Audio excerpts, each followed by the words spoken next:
Hello everyone, welcome back to my channel Initial Solution. In this video, I'll show you how to unlink Facebook and Instagram. So go for your profile icon, okay, then go for in this three line option, click on settings and privacy, go for go for account center. Now we have to go for accounts.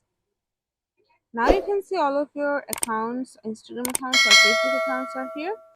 So you can just remove it from here. If I go for remove and go for remove account, just click on continue,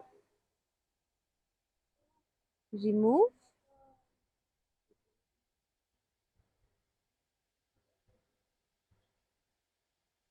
and just go for OK.